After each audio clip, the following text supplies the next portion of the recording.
Hi, I'm John Garstang. I'm a dog trainer, and I'm very excited to have a conversation with Pearl today. Hey, everybody, welcome back to another episode of Conversations with Pearl. I'm Pearl Sharenza, the owner and founder of Women's Successful Living. And today we have some fun conversation happening. And ladies, we have a gentleman on the show again. I know you're probably going, wow, we've had some really amazing men on the show. And today is no different. Today is my friend John Garstang. He's a dog human trainer, educational writer, and musician with a passion for helping kids learn. When John started his journey working with animals, he quickly discovered it was the relationship between the animal and the guardian that inspired him the most. After watching scores of clients struggling, John started to see patterns emerge in his business and in his voluntary work abroad. He found himself repeating the same mantras and lessons. After being asked by charities and customers, John finally decided to crystallize these conceptions, lessons, and skills to create a resource for everyone based on the things that he has learned, giving you a solid foundation for your dog. Whether you're a new or experienced dog guardian, you've just brought home a new puppy or an old shelter dog, or you're a volunteer at a shelter looking to improve your skills, John definitely has some tips and tricks for you. And we're going to talk about some of those today.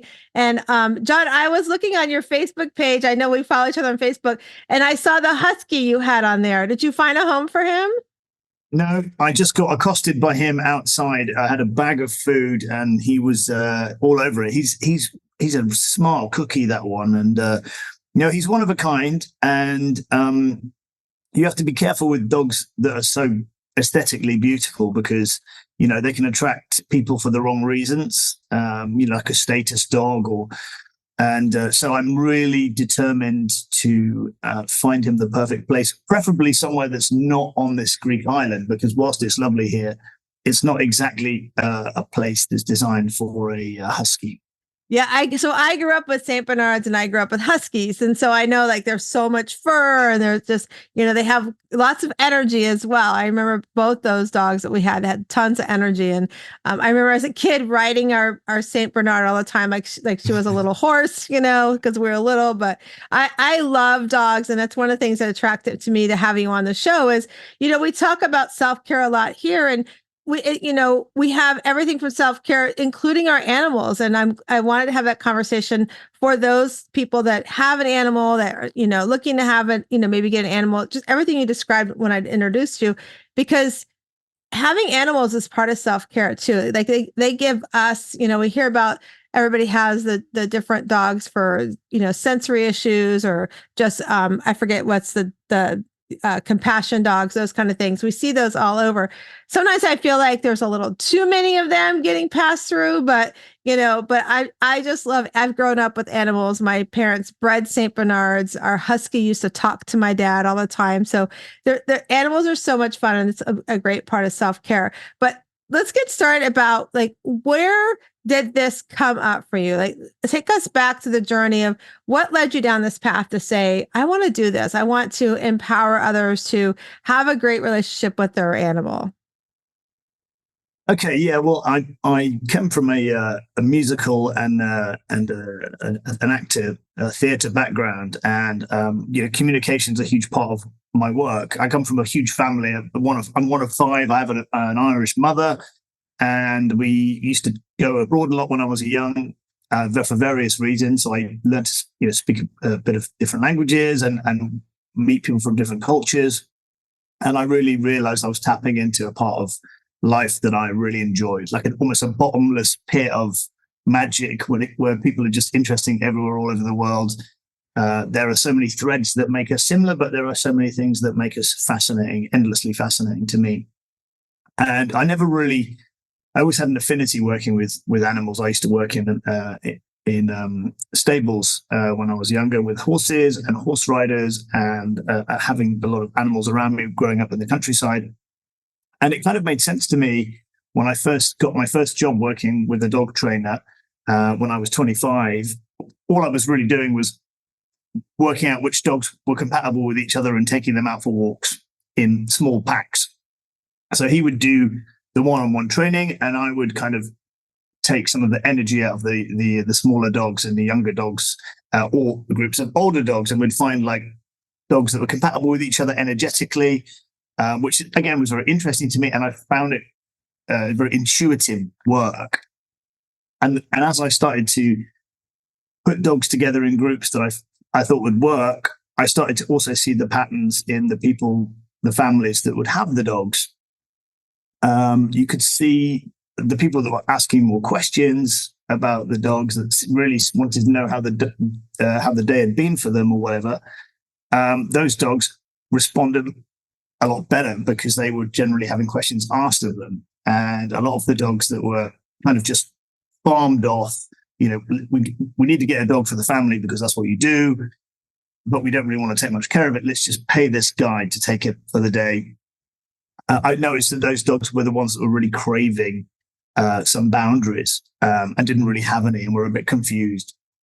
So I started to communicate with all of these people when I'm dropping their dogs back in the daytime. And it started off, it was a ripple effect for me because I thought, wow, I'm getting to interact with all these wonderful animals. I'm getting to be outdoors.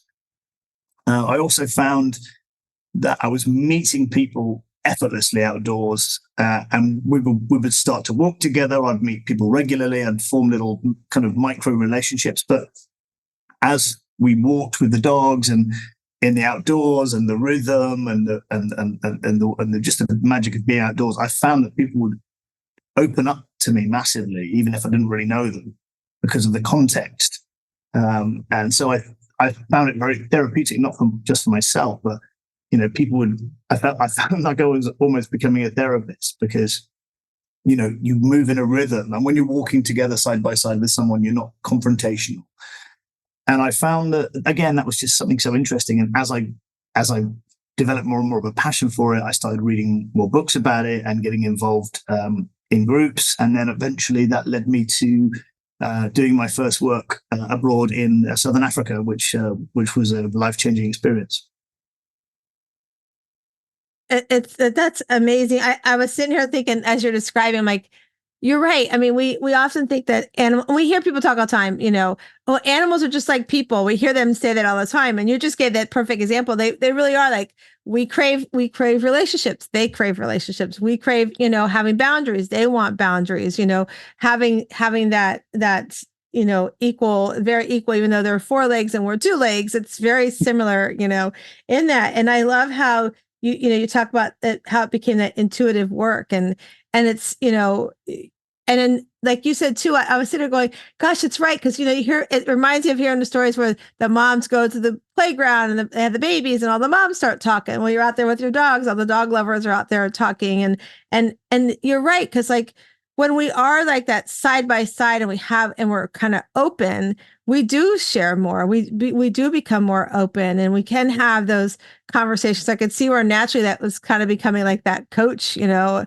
of world. And I'm sitting here going, man, there should be some life. I bet you there's some life coaches out there that, if you're listening, what a cool business to be like, let me walk your dog with you while I give you some coaching, So yeah, it's something I've been thinking about for a long time. And I unfortunately, I'm one of my real blind spots in life is I'm really terrible at business, much to my girlfriend's chagrin. Like she would love it if I could monetize all the things that I do. But well, I can connect you with somebody to help you with that.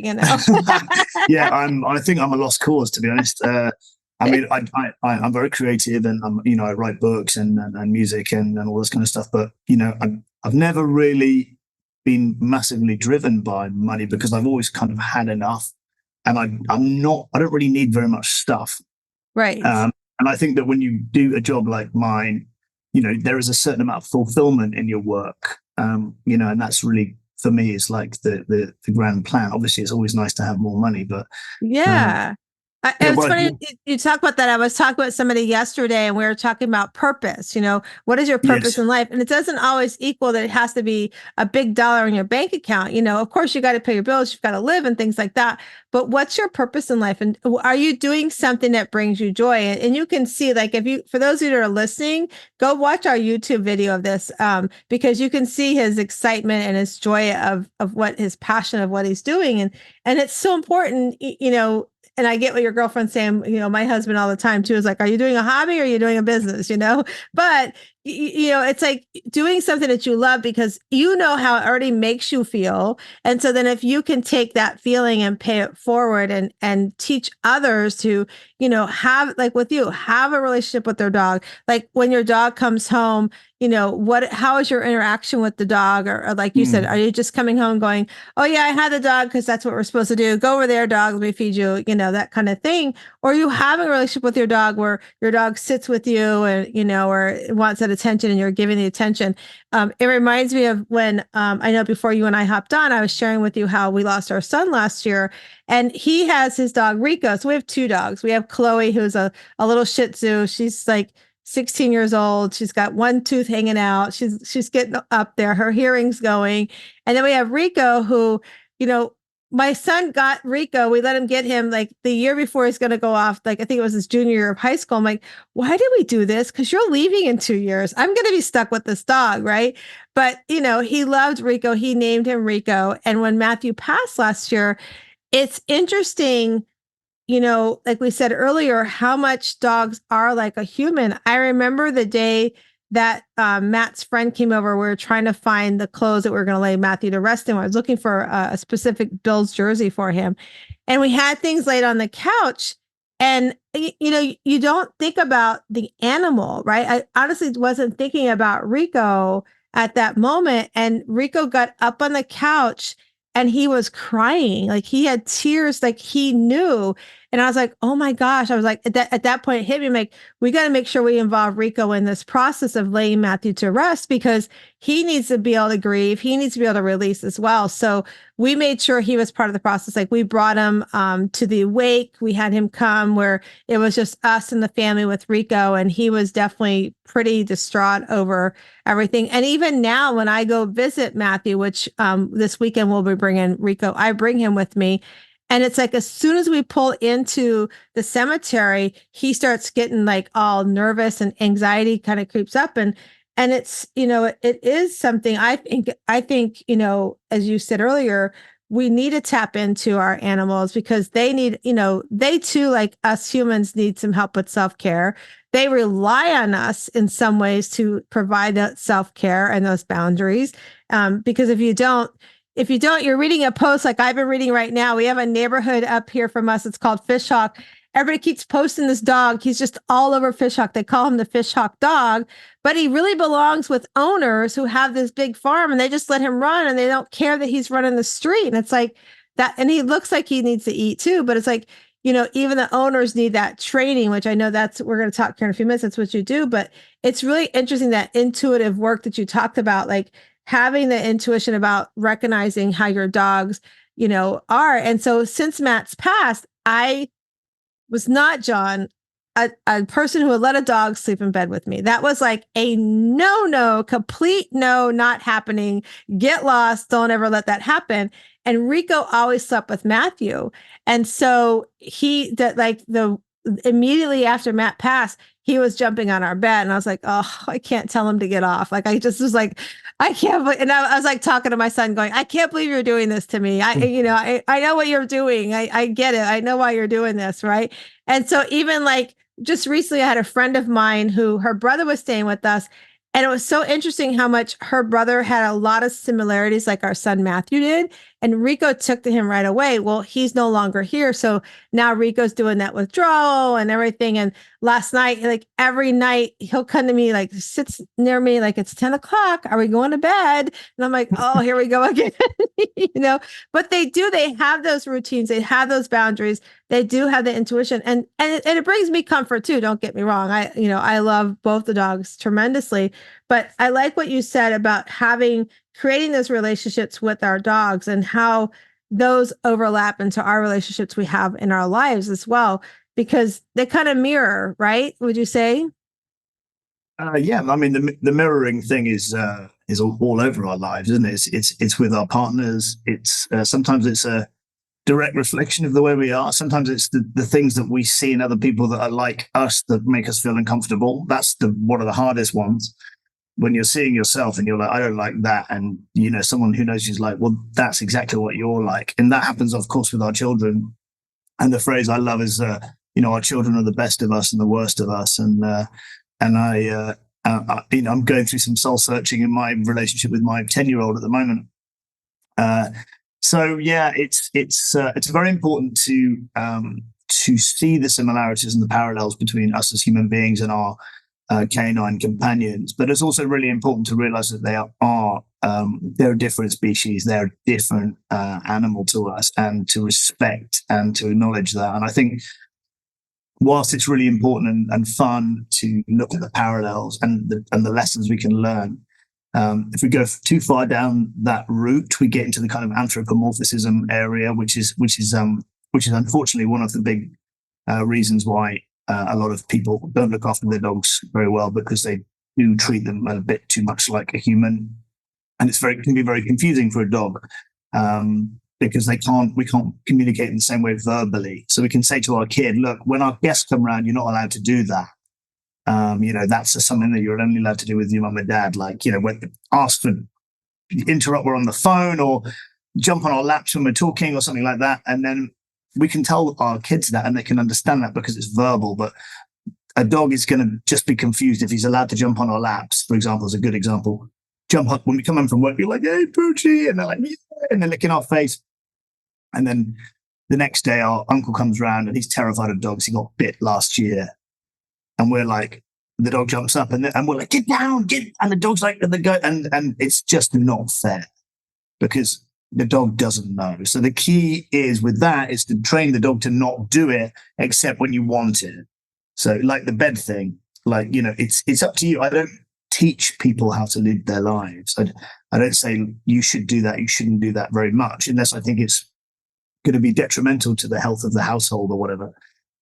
But I will say, it's much more fun to put it on cue and say, look, come and dance with me, girl. And they jump up at you and you can have a dance with them, whatever. But they won't do it when someone comes around because you haven't asked them to, and if you do that and you have those boundaries, it actually leads to a healthier relationship where the dog feels more grounded, because there's a confusion between, if you spoil a kid, you're going to get an unpleasant kid most of the time. If you're a neurotic parent, you're going to create most of the time a neurotic child. And, it's really important that when we're trying to teach, whatever kid or anyone that comes to us for help, that we're giving off the right impressions and the right consistency, because otherwise we're, going into the, hypocrisy area. And as a parent, as you will know, that happens all the time. And it's a very bright light that shines back on us. I love how you talk about, like, you get an example about up on the couch, not on the couch. That's the one thing, like, for me, it's like, our dogs come up, like Chloe she sits with my husband all the time. That's just her spot. She's always with him, so it's not an issue. But Rico, he wants to hop on. But we've gotten him where, and I think too, it's that pattern. We've taught him the pattern that when somebody comes over, you're not allowed on the couch. When somebody's over, we've got him there for the most part. But I can see that, and the commands. That's something I learned early on with my dad. My dad was very great with the dogs, like, and taught us as kids, like, to give them the signals and things like that. But it was so hard as kids. So let's talk about that for a second, like the signals and things, because when I wasn't home, the dogs were being let in the kitchen by my husband and the boys. But when I'm home, like, out of the kitchen. So like, they're like, well, they know when what they call me, the drill sergeant. They know when the drill sergeant's in, not to come in the kitchen. But when you're not home, they go in the kitchen. I'm like, they are so smart. Like, they really are so smart. Okay, mama's home, I can't be in the kitchen, but Matt and dad and Nate's home, let me go in the kitchen with them and hang out, So how do you help families balance that out? Like, I just threw my hands up, John. I was like, I'm not fighting anymore. What I don't know when I'm not home, fine. But when I come home, and then it would be hard because if we're all home together, right? Then they were confused, right? It's like, it Exactly, was confusion. Yeah. So, look, most people that do my work do it very differently to how I do it. Because most people think bag of treats, take a whatever, and lots of if they've watched some of these TV shows, you need to yank the dog and make shushing noises and all this kind of thing. For me, it's not about that. And the conclusion I've come to over all this time has been from working in different cultures and different countries, and with shelter dogs, and seeing the similarities in the shelter dogs, but how they interact differently within different cultures. So I live in Greece now, and Greece is very much a family culture, but it's a culture where there always a kind of there's kind of a lot of always there's turmoil between, there's the Greek mom and the spoiled son, you got the granddad who doesn't want to hear from a foreigner. You've got all these interesting dynamics that are happening. So you can't say, it's like when I used to work in London, normally you got like a guy, a girl and a dog, and you can tell them and they do it and it's great. Not so in other places. You want to look at the whole picture.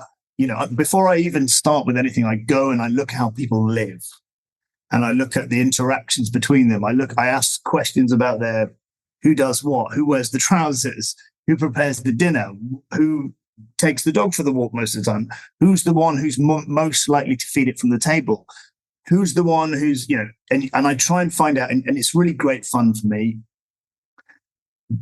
Most people know by the time I've done maybe a mini consultation with them on the phone what kind of guy I am and how I'm going to work.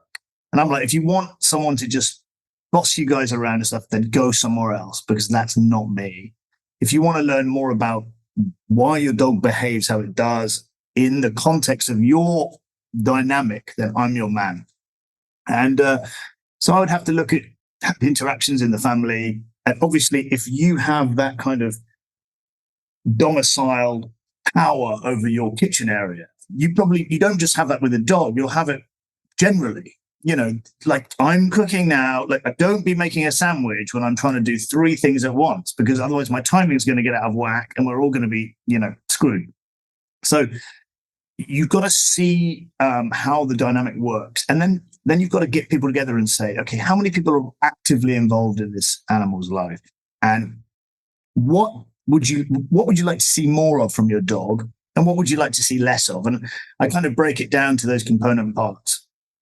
I don't want dogs, for me, I don't want them scratching at me, begging all the time, barking at me to get attention. And there's lots of different ways that dogs bark, and it can be quite cute when like the husky I've got makes those beautiful husky songs for me. And I quite like that, and I encourage it by singing with him. But what I don't want is that kind of like, give it to me, like don't, and because it's really easy to reinforce that without realizing it. And then all you're doing is you're telling the dog that do more of that because you're getting a response, So once you've worked out what people want and what they don't want, and that can take a while, that can take a few kind of interactions with people to find out what they want, and it's clarified. People sometimes say, oh, the dog, we're on the bed, we're trying to watch Netflix, the dog jumps up and we're trying to watch, and it's eating our popcorn, and I can tell when they're complaining, but they don't really mind. It's a bit like, I can tell you and say, yeah, but then I would never have the dog on my bed. And there's partly the memory towards Matthew, and then there's also wanting to soothe the dog. So the context changed. So it's all about understanding that fluidity. You want to have boundaries, but boundaries don't have to be set in stone. They have to be contextual. And once the dog learns and builds good habits through high levels of positive reinforcement, and trying not to give any reinforcement to behavior you don't want, then once the habits start to form, you can take your foot off the gas a bit and say, look, okay, it's Christmas. We can eat chocolate at 7:00 in the morning and have a glass of bubbles because it's Christmas. That's an example how we do that as humans. We don't take that into the new year, and in February, we're not knocking back brandy at 6:00 in the morning and eating chocolate. So it's about forming good habits. And then, once the habits are formed, you can take your foot off the gas a little bit. So the first thing with your family would just be establishing what the boundaries are, what you want, and then you take it from there. Okay, so I'm sitting here listening to everybody's listening. It's like, it's so weird how it just, like you said, it just runs right. We do it in our human life too. It's like we set these boundaries. What do we want? We're fluid in other ways. We're not in some ways. Our boundaries can be strictly, locked at the gate, but we can release it when we want to release it. And I like how you take the approach too, where you look at the family dynamics, right? And not coming in. That's one of the reasons why, we have a friend here. She's a dog trainer. I love to refer her here locally, because she takes that approach of like what you do. Like, let's look what the family's like. Let's look at the dynamics. And I love that approach because you're right. Like going in and being like this hard nosed, I mean, I grew up with a military dad that was like that. I don't live with that way with my kids or nothing like that. So I definitely don't do it with my animals. And, with the even growing, like I've had a dog all my life. I mean, it's been, but I've always had, that set rule. And it's funny, I go visit my brother and you talk about signals. Like literally, with Rico and Chloe, maybe it's called age and we get more relaxed, but when they were younger, we had the kids, I could just give a hand signal, like it was dinner time, or like dinner, and they would go, or go crate, whatever, where they just go sit in their crate while we're eating dinner, whatever. And now it's like we're more like Rico and Chloe are kind of running around going, are we eating dinner with you? I know it changes and it fluids and all that.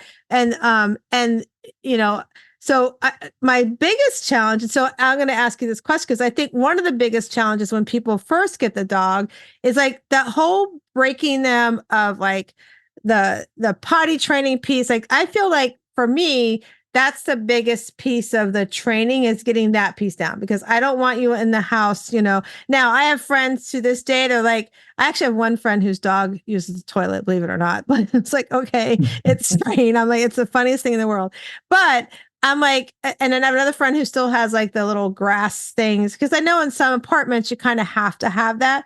But overall, for us, we've always lived on, a pretty decent lot size. So we would have an area where we take the dogs out and we train them right from the start. But I know for a lot of people, that's the biggest frustration part. Like when you first get a dog and doing that training, what are some of your approaches for that and helping families? Because, sometimes people go, oh yeah, the dog needs to go out. I'll get to it in a minute where, and I'm like going, he's standing at the door telling you he needs to go. Stop making him wait, So what's some of your thoughts behind that and the best approaches?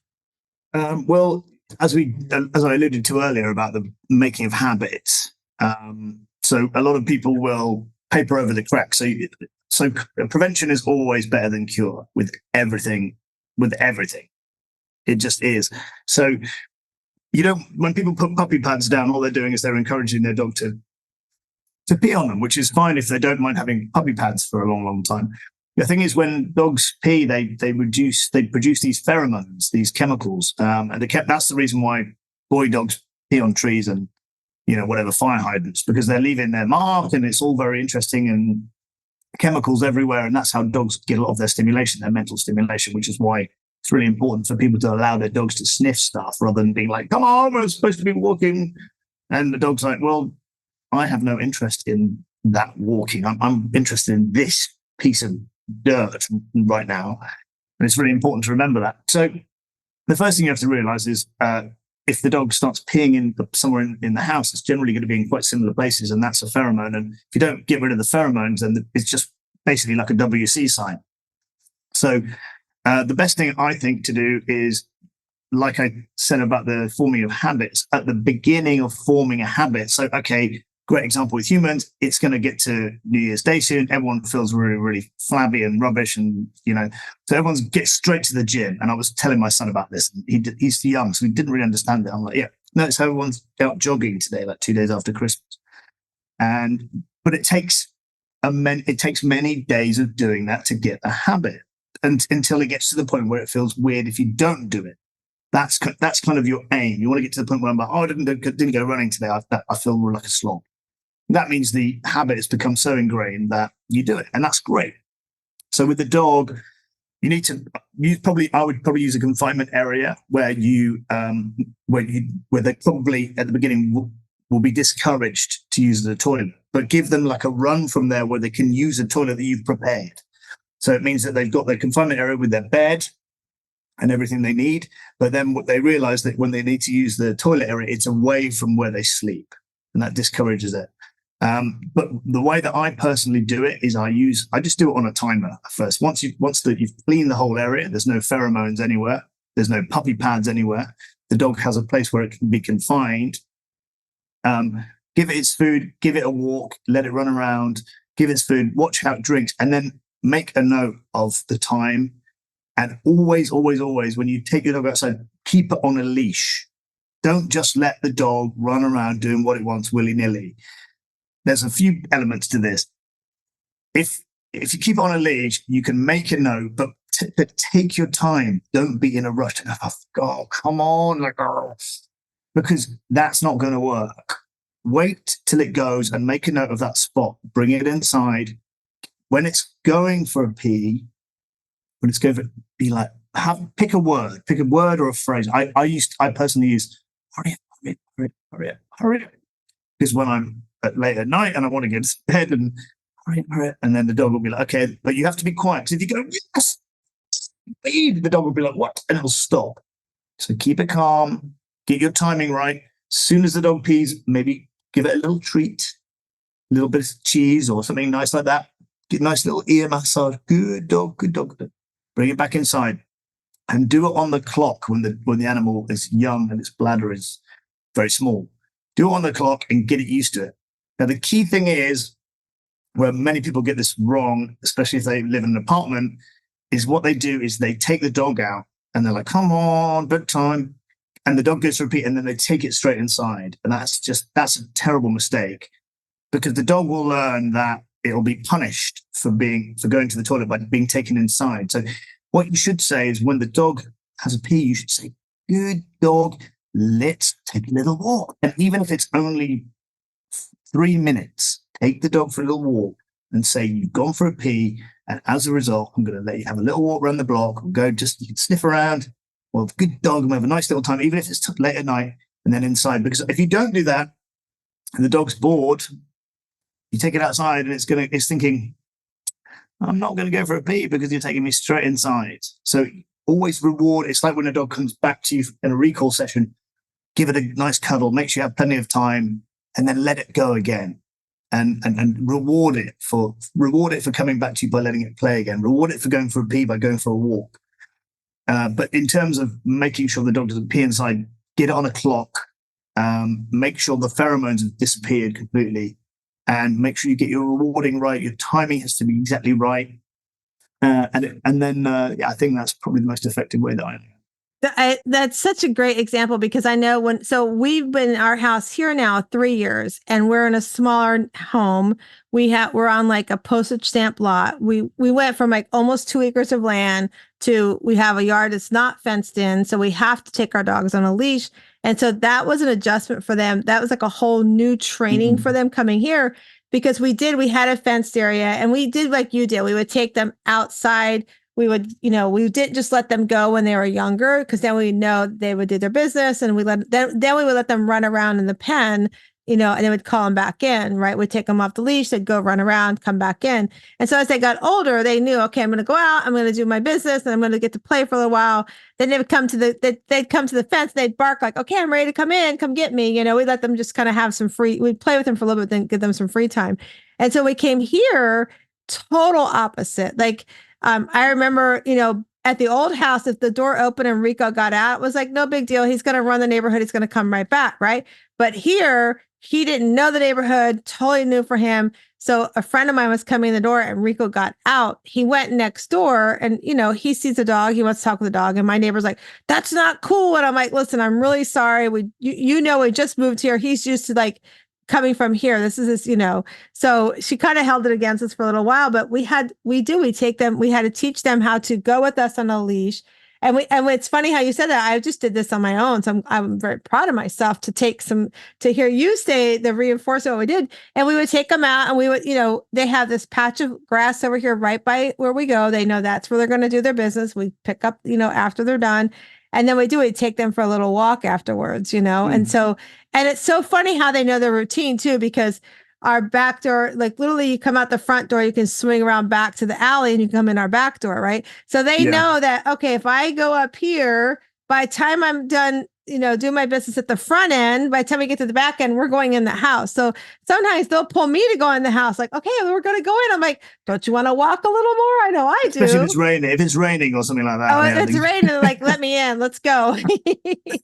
Exactly. No, it's just really important to, as we were alluding to earlier with the idea of self-care, and it's really important to to recognize that dogs do live in the present, and Yeah. when it's something that we can really learn. It's like when Yeah. you're with your children, especially when they're really young, that you have to be present. You have to be in the moment. Like when you're doing stuff with your dog, put your phone away completely and be present, because your dog will engage with you more when you're engaging with it. And Yeah. it seems so obvious, but you'd be amazed. Like you go to, it's like, it really makes me sad when I go to a kids park with my kid. I mean, he's a bit old for it now, and you just see all the parents on their phones, and it really just used to do my head in, because Yeah. this is really precious time, and most of the time the kid is looking at you, showing Like, you what it's doing, and right, exactly. it just wants Yeah. acknowledgement. And this is really important. I think that if we don't do this with our kids when they're young, then it has knock-on effects. I really do think it does. And I think the generation that we are, where we have a foot in both camps, we can remember life before internet and mobile phones, and we can remember, and we're fully engaged with life after it. Right. But we're very Yeah. unique. We're very, very unique in the spectrum of our Right. generation.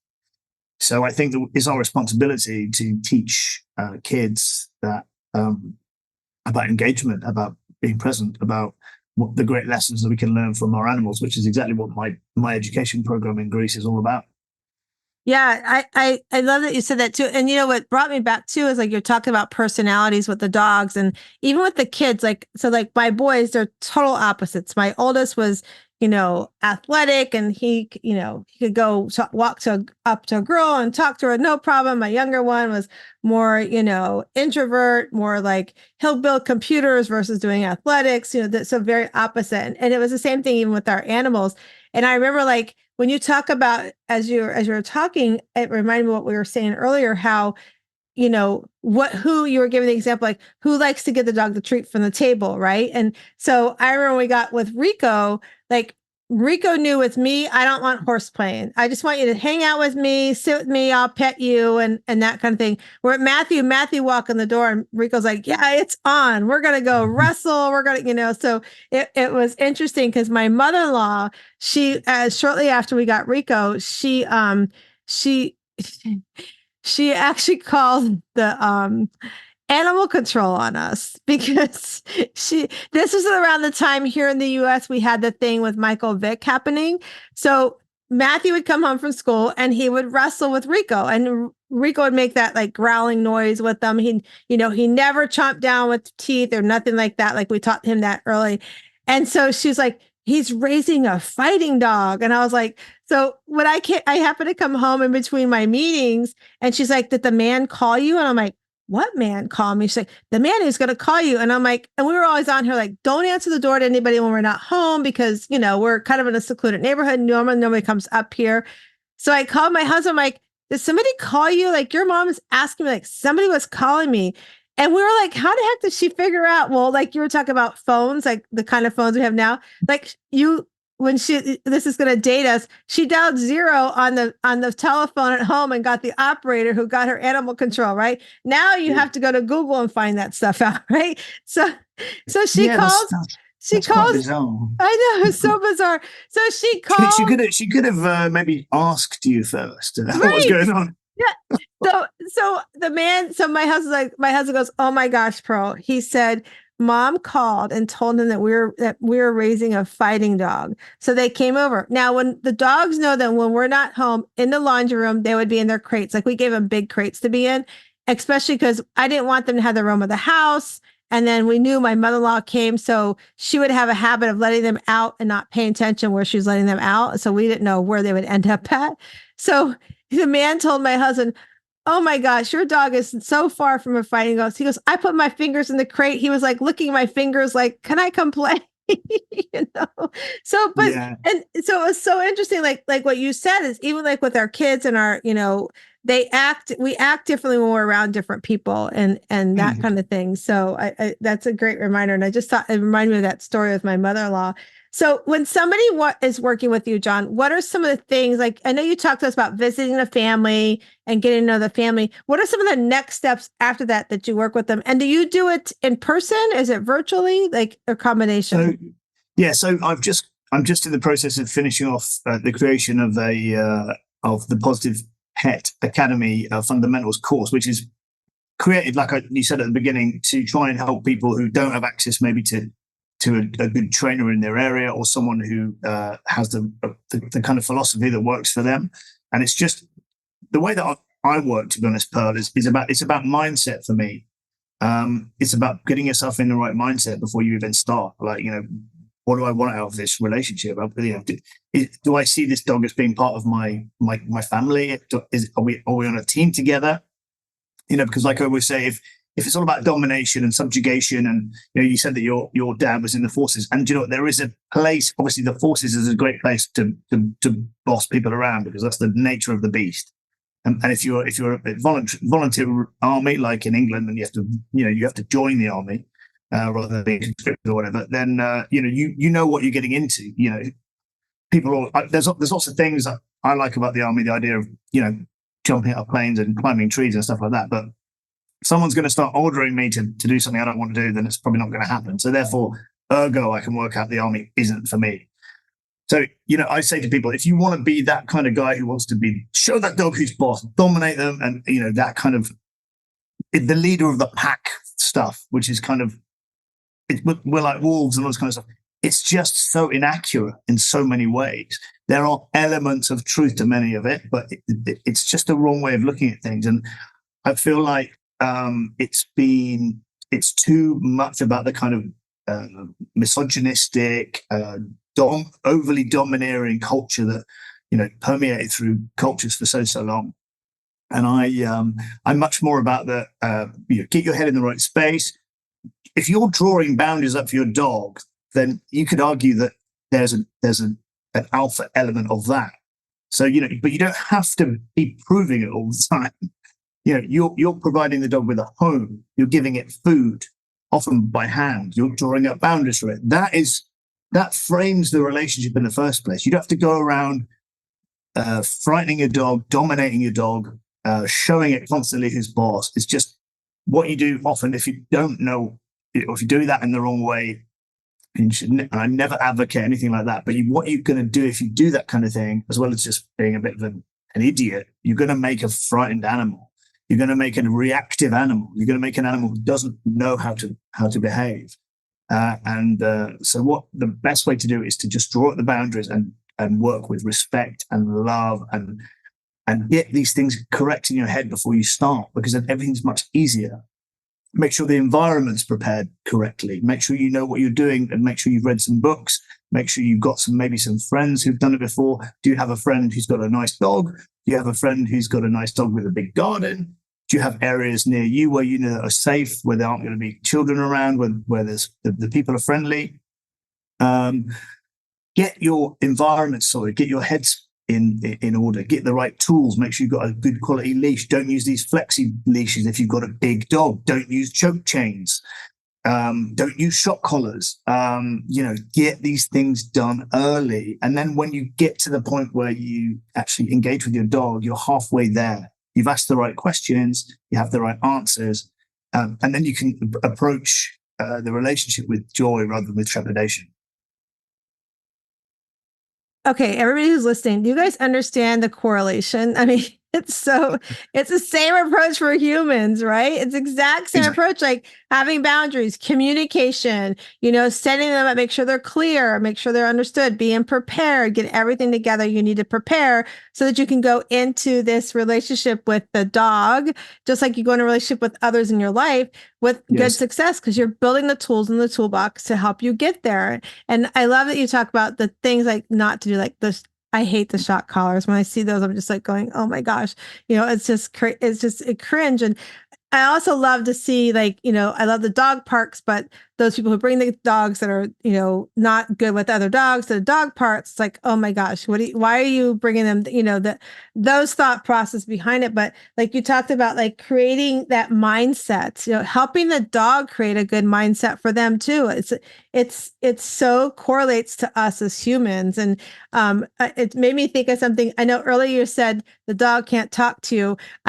I want to talk to you about gadgets for a second. So there's all these gadgets out there, and I'm sure you've seen this on TikTok, and I'm like going, And typically, I find it with Huskies, and I feel like maybe that's why they have such success, because Huskies, I feel like, are so smart. Like talking, like you were talking about how the one you're trying to get home sings to you. I remember growing up, Mike, the dog, our Huskies would talk with my dad. Like they would have this little language that they would do.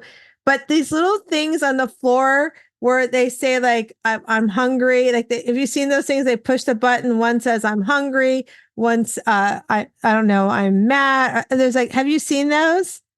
Well, look, ever since the beginning of conditioning work was kind of Pavlov is the guy, obviously, about the famous story of the ringing of the bell, and that's that's classical conditioning. But if you're teaching a dog to push, I mean, if the dog you're teaching it to push a button to tell you it's hungry, then in order to get to that point, you have to know your dog was hungry in the first place, right? In order to get them to get to that button. So it's really good fun, that kind of stuff. It's really fun, and it works really well for TikTok, as lots of things do. But in reality, it would be like saying to your kid, I need you to give me a card to tell me that you're hungry, instead of going or going, excuse me.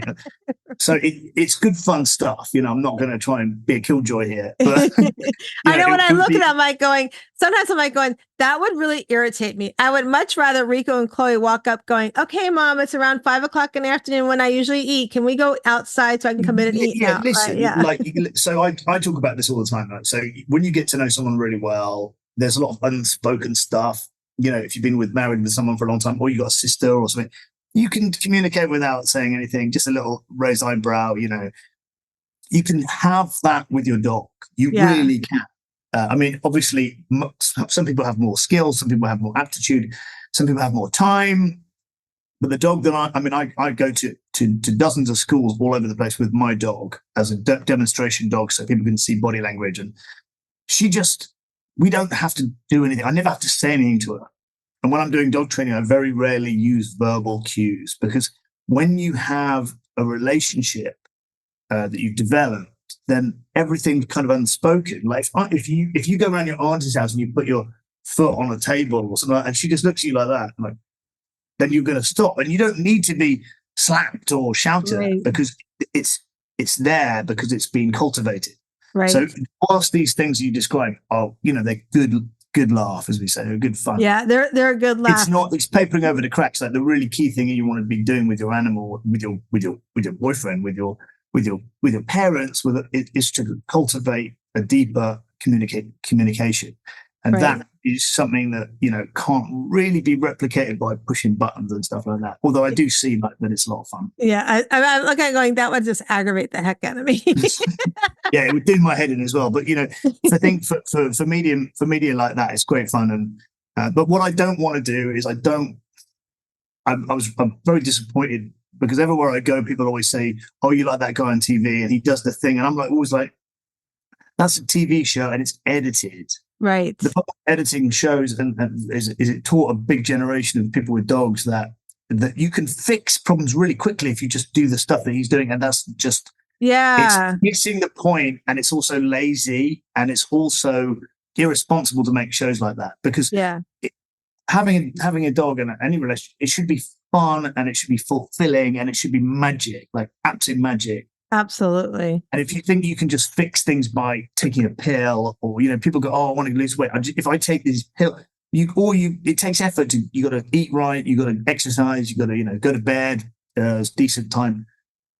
That's the reality. We live in this constant thing where everyone's going hack this and hack that and a hack to do this. And of course, there are hacks with everything, but it's not the be all and end all. Right? Exactly.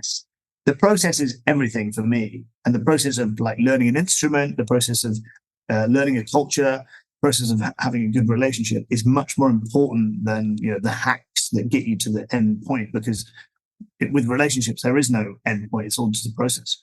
I love that's a great example of, and it goes with both animals and people. The process of building those great relationships. And like you said, you can have those like with our kids, you can give your kid a look and they know, oh, mom means business right now. So I better just stop what I'm doing. Like they know. And that's what's so important. I love that you point that out too. I could never watch those shows because that would be like, there's no way that happens in that fast. There's no way. I grew up watching, and with our dogs, like I said, we've had dogs all our life. I'm like, there's just no way.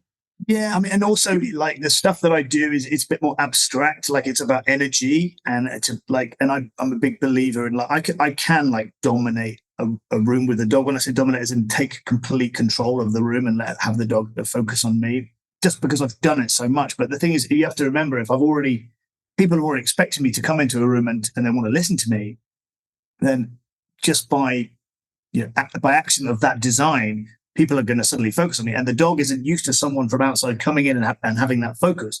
So therefore, the dog's going to be like, what is going on here? Who's this guy? Right. And why are all the people in my life suddenly focusing on him? And why is he not giving me attention when I'm jumping on him and trying to get his attention? This is weird. Yeah. And so people see what happens and they see the dog suddenly lie down in the corner and be like, whoa. And I'm like, oh, look at your dog. It's not jumping anymore. And then after about 20 seconds, and they're like, that's magic. And I'm like, no, it's not. It's just because of the context. I'm a new guy. You'll pay me attention. I'm not giving the dog attention. Ergo, like the dog is just chilling now. And when the dog is in the process and it's chilled, I'm going to go over to it very gently and be like, hello, mate. Yeah. I'm so happy to meet you, and it's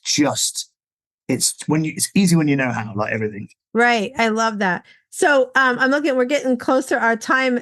So we talk about magic. So first of all, I have a question for you, but before I go to my question, tell everybody how they can reach out to you. What's the best way that people should reach out to you?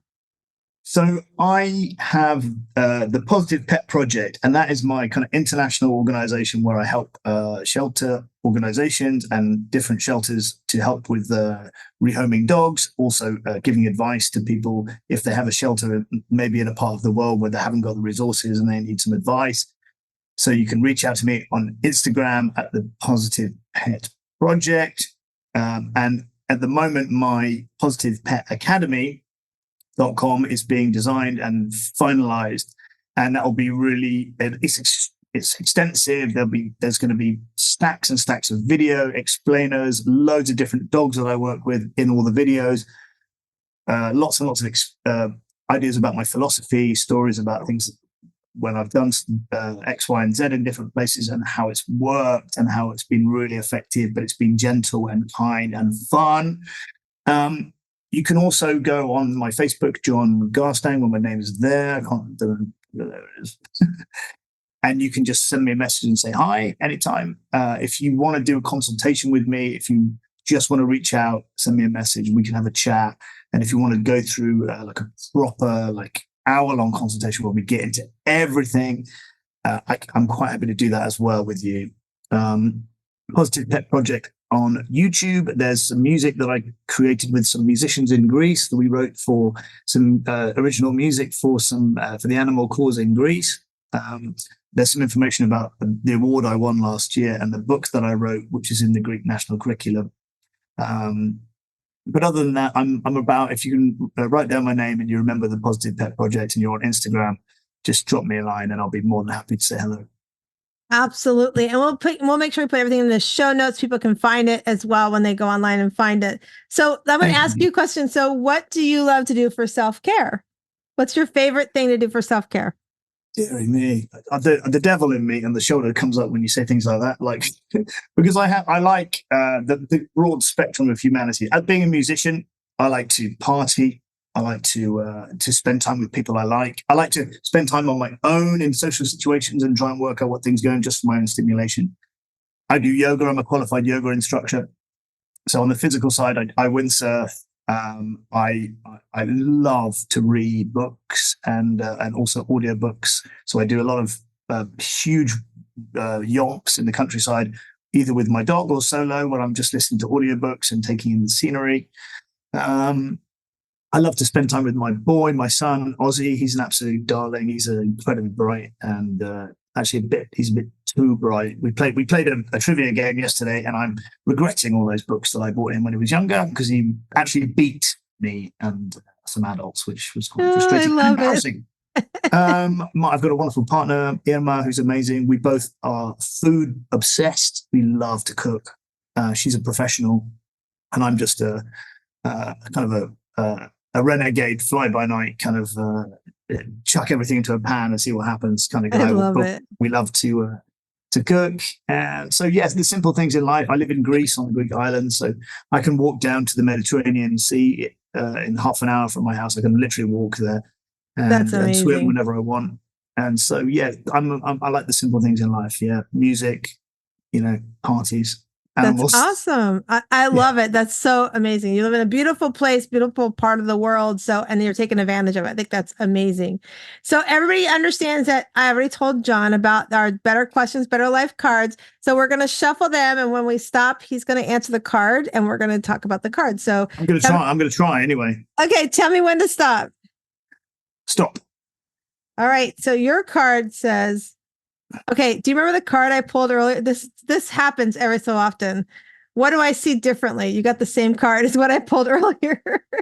Well, what I don't see differently is that card. That's for a start.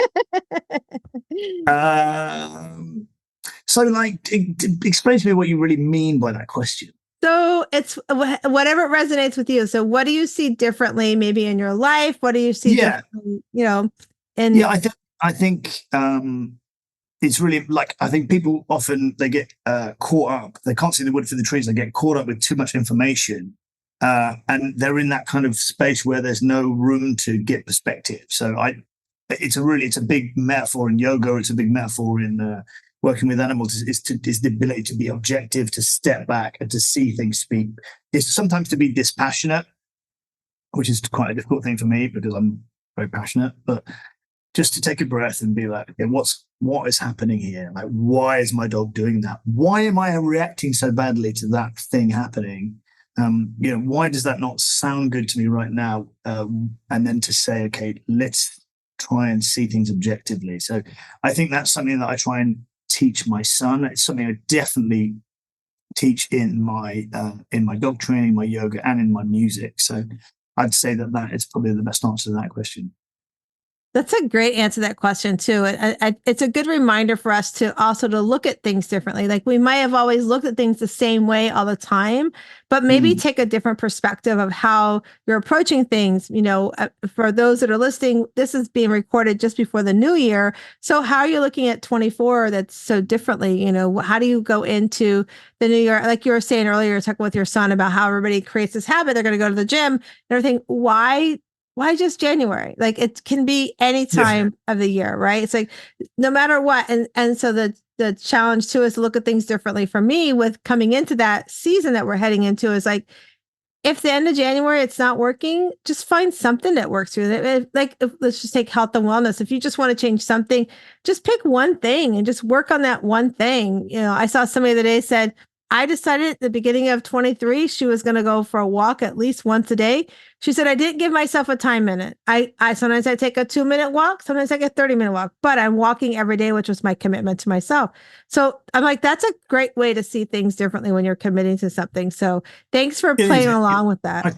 No, I totally agree. And what I would also say is don't stop getting in your own way. Like, don't stop doing things if you really don't want to do them. Just be creative and find something that you do. I mean, I really don't like running that much, but I do like sometimes playing a bit of basketball or football with my kid or with mates of mine. Or I'd rather just take a walk in the hills because walking up and down hills is the same mechanically as running. It's just like you just on an incline, you're still getting the same benefits without the same pressure on your joints, maybe. So don't get in your own way and don't give yourself something that's unrealistic because otherwise you're just completely sabotaging yourself all the time, and that just sets you up for more failure. It's such an amazing reminder. I love that, stop getting in our own way. That's so, so powerful. And I just want to thank you again for joining us. And if you're watching us on YouTube, make sure you like and subscribe. If you're listening to us on the podcast, Apple or wherever you're listening to, make sure you hit the like button and share us out. And if you're listening to us on 360 Talk Radio for Women, thank you so much for joining us. And I just want to remind you as we leave today that if you go out to this world, you come into this world, we're a little rough on the outside. We've got some things to do as we open up that oyster. But when you open up the oyster, you become this beautiful pearl on the inside. So please go out and find your inner pearl to greatness. Have an amazing day.